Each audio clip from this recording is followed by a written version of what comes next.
Evening, ladies and gentlemen. Hope you're all well. Part four, I think, of Princess Diana's death, inquest of an inquest. Keith Allen. Just crack on, yet again. The question that haunts me is around the time of the crash, that she wasn't taken more rapidly to a hospital. There was a sort of time period that wasn't properly explained about her treatment on the ground. The crash occurred at 12:23 a.m. Dodie and Henri Paul died instantly. The bodyguard, Trevor Rees, was seriously injured. Diana was injured, but was conscious and alert. And had she received prompt hospital treatment, she could well have survived, but she didn't. Instead, an ambulance containing Dr. Jean-Marc Martineau arrived at the scene. Although other ambulances were also present, he took sole charge of the princess and made a series of bizarre and disturbing decisions that sealed her fate. It took an astonishing 37 minutes after the crash for Dr. Martineau to remove the still conscious Diana from the Mercedes and put her in his ambulance. Odd, because the back of the car was undamaged. It took an extraordinary 81 minutes after the crash before the ambulance even set off for the nearby hospital. Oddly, it made no radio contact with Ambulance HQ throughout the journey. It took an inexplicable 1 hour and 43 minutes after the crash before the ambulance arrived at the nearby hospital, having travelled there at a snail's pace on empty roads. By then, Diana's life was ebbing away. At the inquest, experts agreed. Yeah, so it was said that it's been said before. It took her a long time to get her to the hospital that was just round the corner on empty streets, and yeah, it was kind of like she was.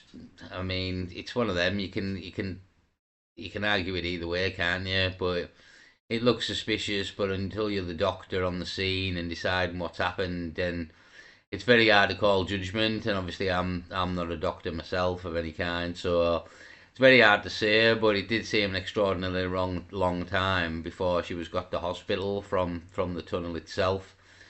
And again, with the other suspiciousness or suspicious things in this in her death, it just kind of adds to the fire, really.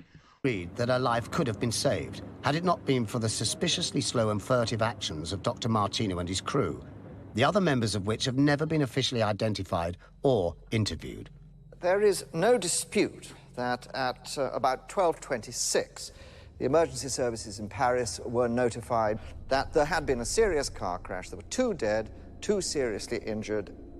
So all it needed at 12:35, if I may say so through you, was one call saying, look, I think we may have a real problem here. Please be at the ready. That is precisely the conclusion that we would have put in our report.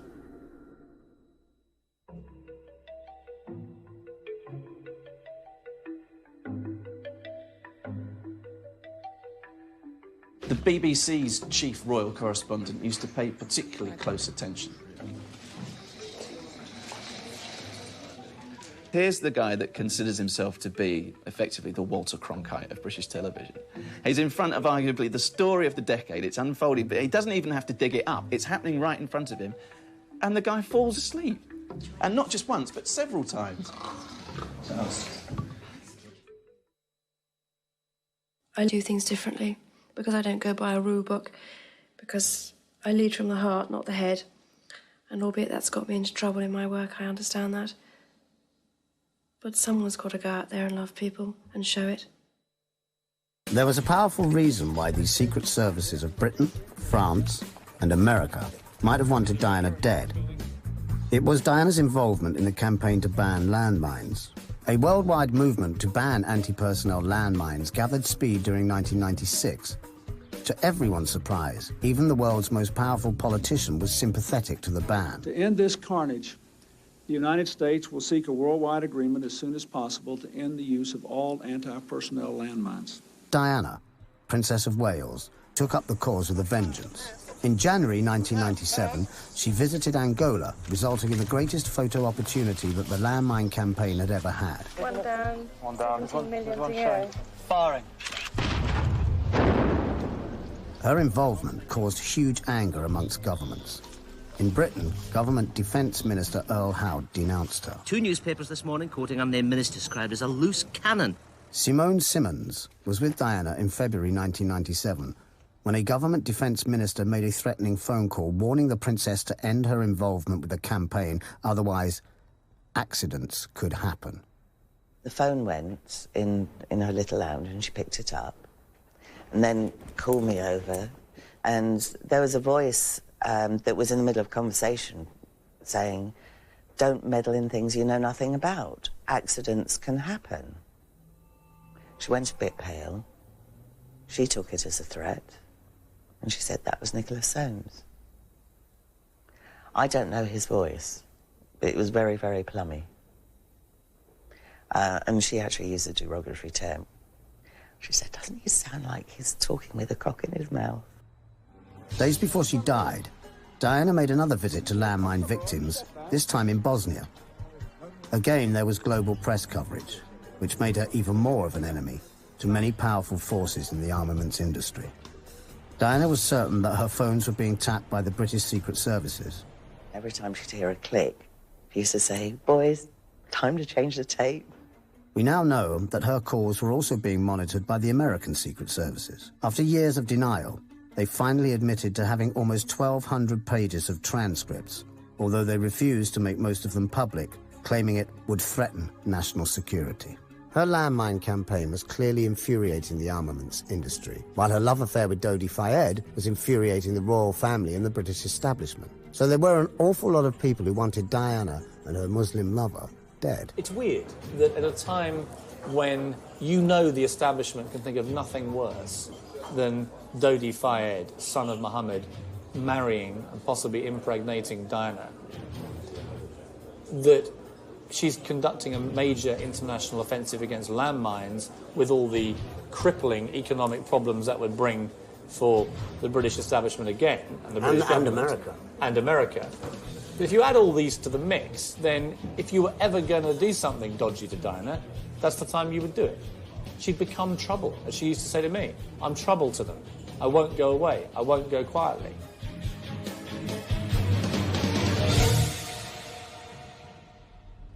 Presidents have been killed for less.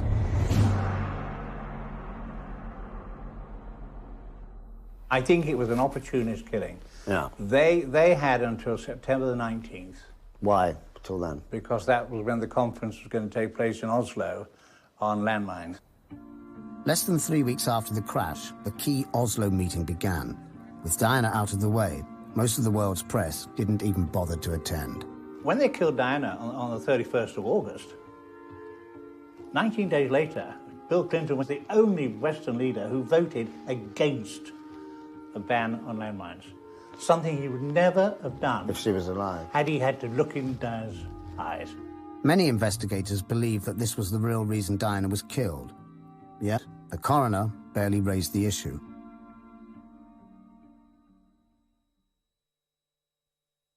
Knowledge is power. Yeah, and she thought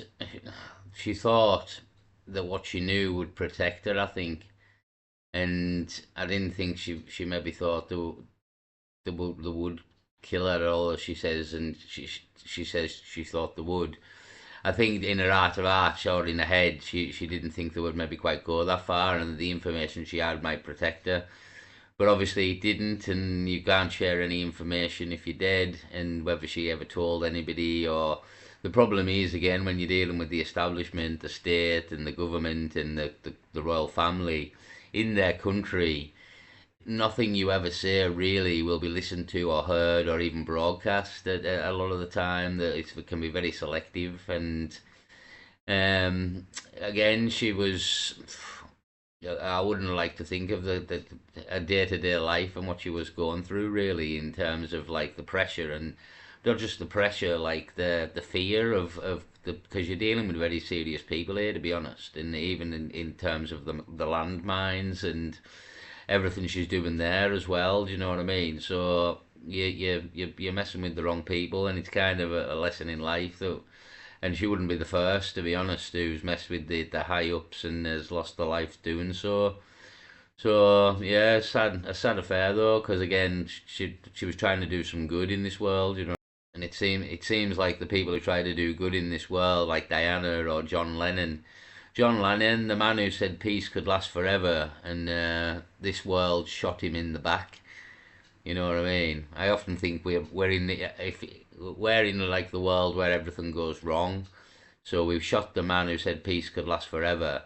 Superman was paralyzed, and we killed Princess Diana as well. It's like we live in the bad world. You know what I mean? Maybe there is a reality where good things happen, not the bad things, but we definitely don't live in that reality. In the years before Princess Diana was killed, she told many people that the British establishment was planning to eliminate her. Oh, of course Diana was bumped off. She knew she was going to be bumped off. She always said she's not going to make old bones. Diana had left a note saying that she thought that somebody was going to kill her and that it would be in a car accident. Diana asked her lawyer, told him that she had from a very confidential source in the palace, Prince Philip, planning to get rid of her in a car accident. She wrote this letter to her butler, Paul Burrell, telling him that the royal family were planning her death. Diana said the same thing to her lawyer, Lord Mishcon, who made a note of a prediction. This old British establishment lawyer realised that the note could have devastating consequences for the royal family. So 3 weeks after her death, he handed it to Britain's chief policeman, Lord Condon. The police chief also realised its significance, so he concealed it and kept it secret for 3 years. The first question, and you've agreed, is there a legal obligation to hand over potentially relevant material? There's an unequivocal answer to that, which is yes. Agree? Yes, I do. That was Britain's top policeman admitting that he broke the law by concealing this devastating evidence. Right. Well, I'm going to make it very plain to you, Lord Condon, that the reason why potentially relevant material was not handed over to the coroner is because you were sitting on it, knowing that something had gone wrong in Paris linked to the activities of British state agencies. You are suggesting, are you, that Lord Condon was part of a criminal conspiracy? Well, I'm suggesting, yes, that he's part of an agreement. That is one of the most serious allegations that could ever be made of someone in my position, and I unequivocally, totally refute it as a blatant lie. If, in September 1997, this information had gone public, nobody would have spoken anymore about the paparazzi, about Henry Paul. The only thing the whole world would have focused on would have been Diana's fears, Diana's predictions on how she would be killed by the British establishment. In 1995, Diana summarised her fears in a phone call to a producer of this film. If you're a strong woman in my environment, you're a problem. So I'm a hell of a problem. I don't have time, an awful lot of time for hobbies, but keeping alive, one of them. Keeping alive, keeping alive, keeping alive, keeping alive. Sadly, she signally failed in this quest. Lord Condon wasn't the only senior policeman to hide the lawyer's note. Lord Stevens, his successor as police chief, concealed it for a further 3 years. Both men broke the law. Both men were made lords by the Queen. There you go. There you go. I noticed when it said Lord Condon, I thought, I didn't comment at the time, but yeah, Lord Condon, and yep, made lords by the Queen. Again, it smacks of she was murdered to me in every way, shape or form. The inquest was a shit show, done in the royal courts of justice, and yeah, this woman never got a fair inquest, never got a fair. Well, yeah, she never got a fair crack of the whip in life. To be honest, she was she fell into something that, well. You wouldn't wish it on anybody, to be honest. It sounded like if very much again. If you watch The Crown, even I think they represented very very well, to be honest, of what she sort of went through, and she was a lot of the time just wandering around big palaces on her own, with no one to talk to, and just left alone. And yeah, again, it's like a bit of a torture in a way while Charles was running around all over the spot having affairs with Camilla, and Diana in the early stages was just sat on her own in palaces waiting to get married, not even seeing Charles, you know what I mean? And Charles didn't give two shits about her, to be honest. So poor lass, you know what I mean? But then she grew up into a strong woman through it all, through the adversity, and then by the looks of it, killed her. That's the way it looks to me, and it has for a long time, to be honest. I've seen this before personally, and even before I seen this again, I think that the first thought after it happened was of the killed her. I'd like to be a queen of people's hearts, in people's hearts, but I don't see myself being queen of this country.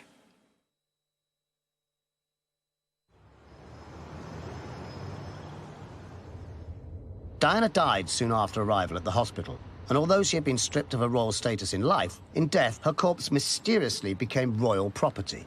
Within hours, royal representatives had given orders for her...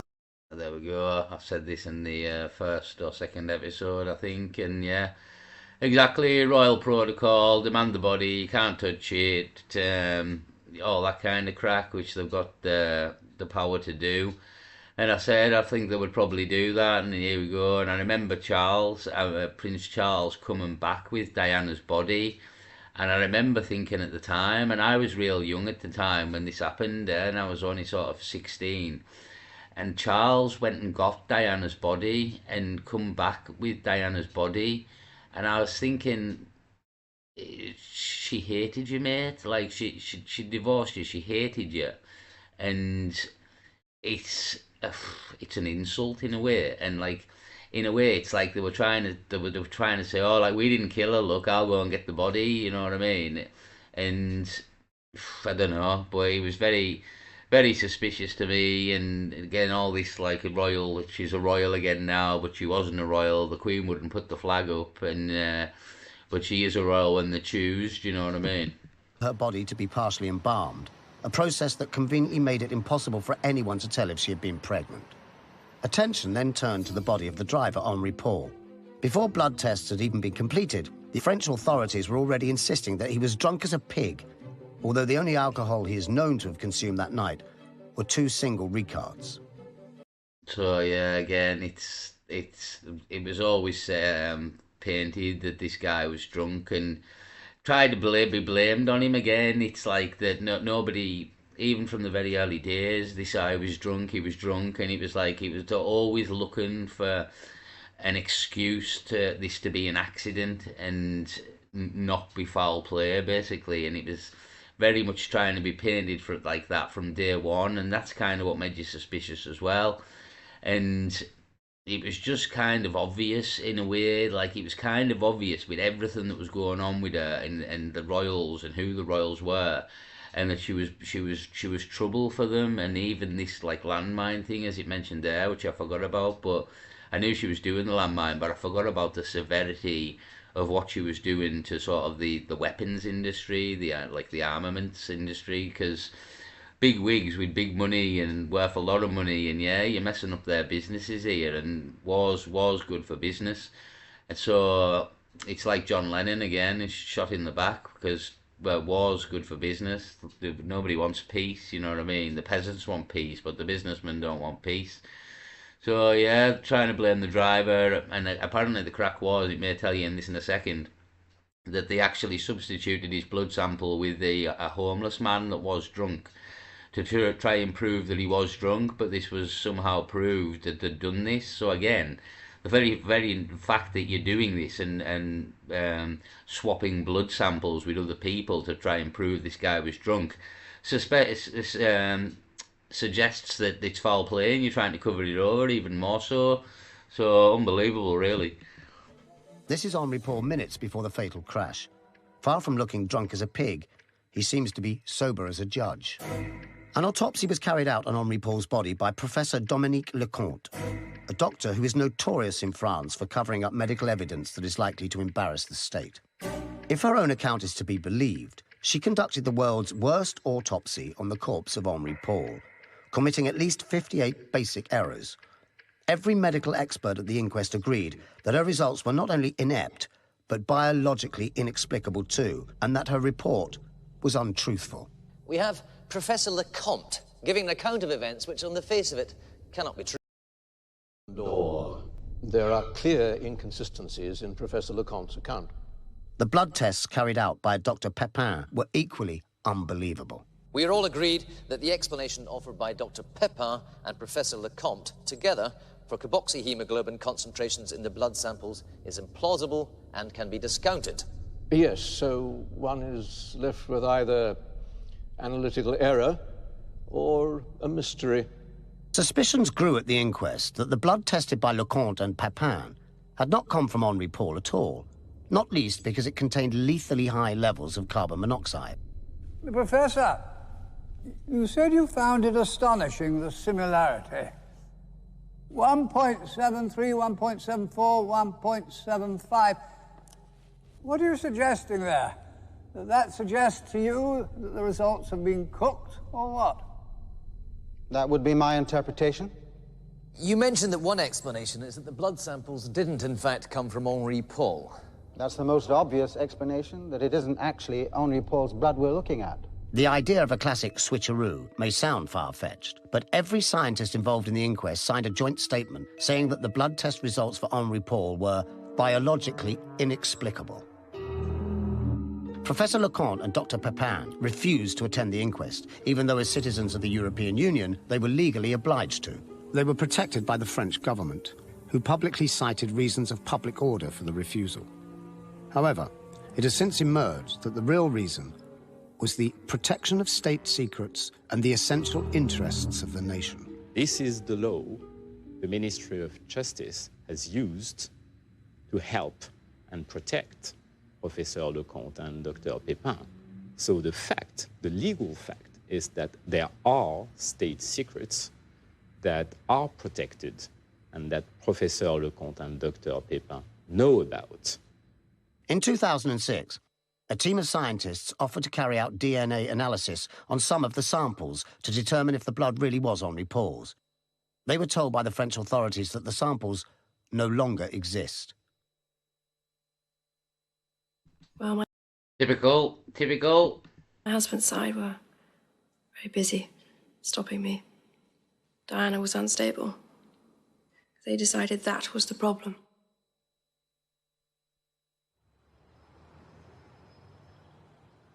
The inquest spent weeks examining Diana's love life in minute detail and considering whether she was pregnant when she died. But why? Whether Diana was pregnant or not, or whether she was actually going to marry Dodi Fayed or not, is not important. It's whether the establishment believed she was pregnant or believed she was going to marry Dodi. That's important. And there's no doubt at that moment the majority of them did believe both those things. Yeah, somebody put in the comments she wasn't in love with Dodi and all this. Not that we really know, to be honest, but that's the thing. It's as he says there, not a matter of whether she was or wasn't. It was what the people believed was possibly happening as well. What did become clear was that within hours of Diana's death, her body was pumped full of embalming fluid, so no pregnancy tests were possible.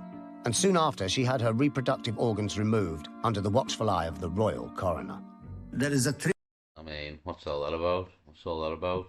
The trip from Paris to 45. How can you embalm a body and very short distance of travel? Why do you think they embalmed her, to hide the pregnancy? Because they had to corrupt the body because she was pregnant. She had to take all her guts. So, was Diana pregnant at the time of her death? We'll never know for sure, because the French and British authorities destroyed the evidence. And the blood tests which were taken when she arrived at the hospital, and which could have confirmed if she had just become pregnant, have mysteriously vanished. But ask yourself this: would the British establishment have allowed Muslim blood to enter the royal lineage? And how far would they be prepared to go to stop it happening? Deep down, we see them now as an establishment that are capable of murder, which is quite serious.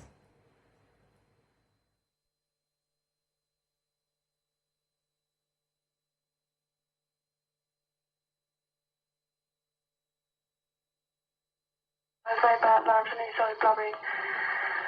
I just felt really sad and full of empty. I thought, bloody hell, what I done for this bloody family. If you want to be like me, you've got to suffer. Yep, you have to. And then you get what you... Get what you want? No, get what you deserve, perhaps.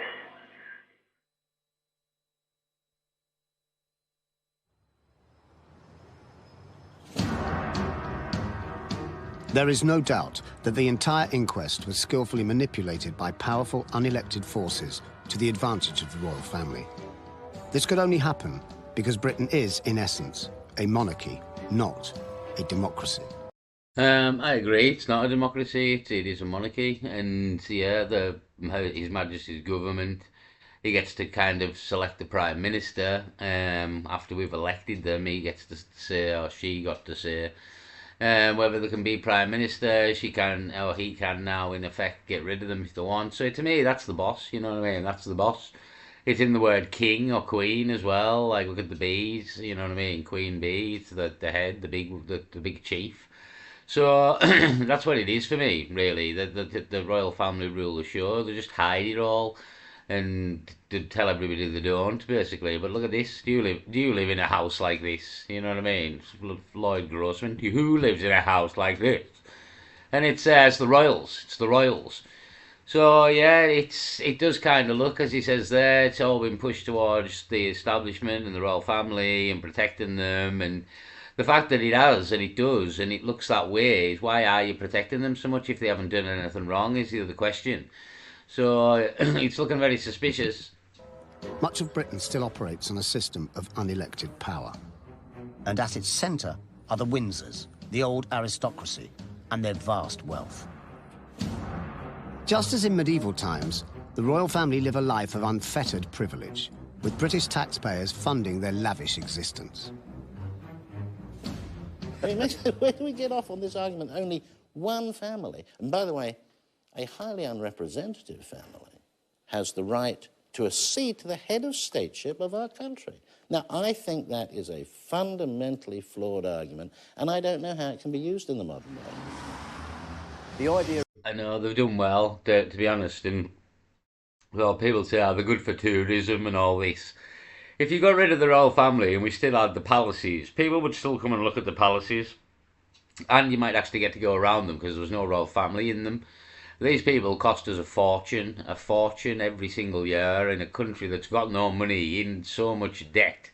And as he says there, they live a life of luxury and we pay for it, while the rest of us struggle. And yeah, they've done very well to still be where they are in the modern times. And it's, again, to me, it's more proof that they actually have power. That's why they're still where they are.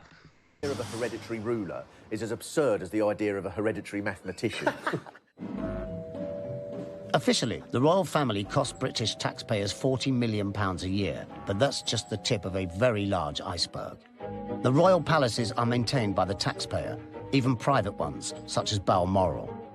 Windsor Castle is theirs too, except, of course, when it burnt down, when the bill for rebuilding it also fell on the public purse. Yeah, see, it's like, they pretend it's all state property, but it's not. Like, this is what I mean, it's all a fugazi, yeah? We just lied to. These people are the people in charge, like. Their wealth includes the vast royal art collection, which is worth billions of pounds and belongs to the British people. Yet the people aren't allowed to see it. Yeah, again, it's our, but we're not allowed to see it. It's all bollocks, isn't it? You know what I mean? It's all bollocks, and we're just told what to think. But really, when you look past it all, I mean, look at that. Look at that. As like, do you live in a house like that? I'm sure I don't. In return, the royal family refused to obey many British laws, such as the 1968 Race Relations Act. As can be seen from this footage, there are very few non-whites in the royal household. Indeed, it is ironic that the ritual ceremony we are now watching is called Trooping the Colour, because as you can observe, there's barely a non-white face to be seen. The royal family are notorious for their racism.